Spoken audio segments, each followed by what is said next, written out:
ഇനിയിപ്പോ അടുത്ത പോലീസ് വല്ലതും പറയുന്നുണ്ടോ സതീഷ്, ഇനി എന്താ ചെയ്യേണ്ടത്, എവിടെ പോകേണ്ടത് എല്ലാം വല്ലതും പറയുന്നുണ്ടോ? എനിക്കൊന്നും അറിയില്ല കേട്ടാ. എന്റെ ജോലി പോലും പോകുന്നു എനിക്ക് തോന്നുന്നത്.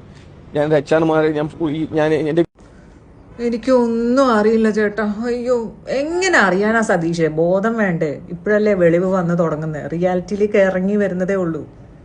കാരാ കുറച്ചും കൂടെ വാവിട്ട് കരഞ്ഞ ആർക്കെങ്കിലും ഒക്കെ ചെറുപ്പം ഒരു മനസ്സലിവ് വരും.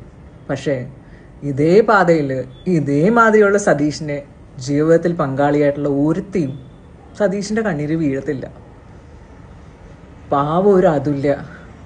അതിൻ്റെ സെൽഫ് ഡിഫെൻസിന് വേണ്ടി സതീഷിനെ കൊന്നില്ലെന്ന് മാത്രമുള്ള ദുഃഖവും എനിക്കുള്ളൂ.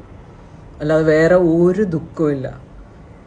സെൽഫ് ജീവിതം കളയുന്നതിന് പകരം നിന്നെ കൊന്നിരുന്നെങ്കിൽ കോടതി വരെ ആ പെങ്കൊച്ചിനെ വെറുതെ വിട്ടേനെ. കാരണം self defence is not a crime. അഭിനയം തകർത്തു. ഇതിലപ്പുറത്തെ അഭിനയം ഞാൻ കണ്ടിട്ടുണ്ട്. കരയാന്നൊക്കെ പറഞ്ഞല്ലോ, പെമ്പിള്ളേന് മാറി നിൽക്കും, അതുപോലെ കരയും. അതിൻ്റെ കൂട്ടത്തിലോ നാട്ടുകാരുടെ മുന്നിലെല്ലാം കണ്ണിലുണ്ണി. ദേവിക ആറ്റമൈറ്റമാണ്. പക്ഷെ അവനങ്ങനെയല്ല. നല്ല ഒന്നാന്തരം ചെക്കനാണ്.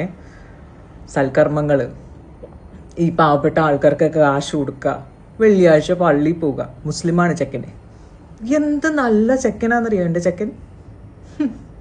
അഭിനയിക്കാന് നിങ്ങളെ കഴിഞ്ഞേ ഉള്ളൂ വേറെ ആൾക്കാർ. ഇവൻ ലാലേട്ടൻ വരെ മാറി നിൽക്കും. സത്യം.